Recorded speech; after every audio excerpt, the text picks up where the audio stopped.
Kentucky Congressman and Chairman of the Committee for Oversight and Government Reform, James Comer. All right, sir. It just, like, look, we knew a lot of your colleagues are probably sleazebags because of that slush fund, but, like, this is new level stuff.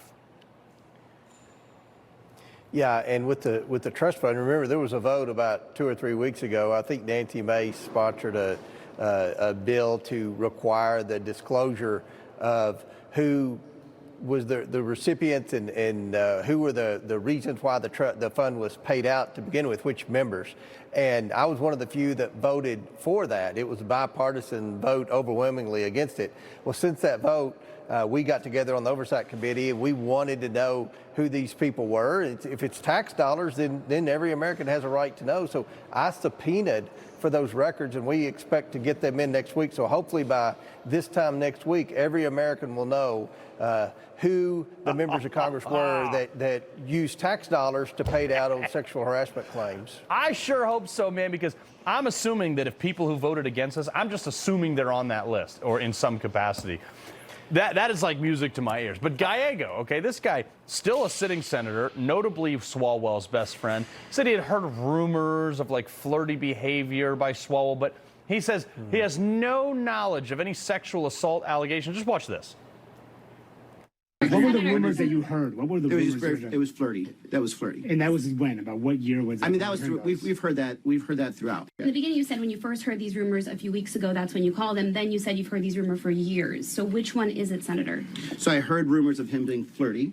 And that wasn't an issue enough for you to not trust him to watch your kids or be close with him? Because, you hear this, and then when you're close to somebody and you know his wife, you see this, you see that relationship, you know that like it maybe just isn't true.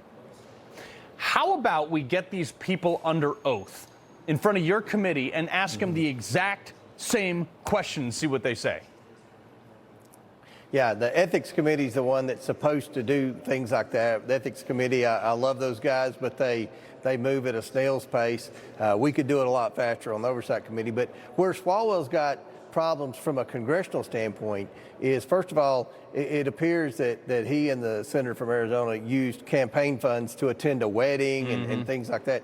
You're only supposed to use your campaign funds for specific campaign events, for fundraisers and things like that. If they went to a wedding and paid for it with campaign funds, that's probably a campaign finance violation. Then the second thing is, if you're a member of Congress and you're messing around, whatever, that's between you and God and your family. But if you're doing it with campaign or with congressional staffers who are subordinates of yours, then that's a big illegal, unethical violation there, and you should be held accountable. And I think Swalwell thinks that just because he resigned from Congress and dropped out of the governor's race that this is going to end for him. But he's got authorities in at least 3 different states breathing down his neck. I mean, more and more women come out of the woodwork. And, there's one thing to have an allegation, because, we're doing that with this Epstein stuff, lots of allegations. But when they produce video and text messages and pictures, that's pretty hardcore evidence that crimes have been committed. So he's got a lot of problems, and I think everybody in Congress is pretty disgusted by it. It's like an episode of Cops, not Congress. I mean, geez. The other thing too is like, I've traveled abroad. I know you have too. When you go and spend an even $2,000 or an even dollar amount on anything, it's generally at like the hotel concierge that does currency exchange. What was that cash going to is what I want to get to the bottom of. Congressman James Comer, pleasure, sir. He loves the Constitution. He fights for what's right. He hates the bad guys. He's a freedom warrior. He's your freedom warrior. Watch Carl Higbie every weekday on Newsmax.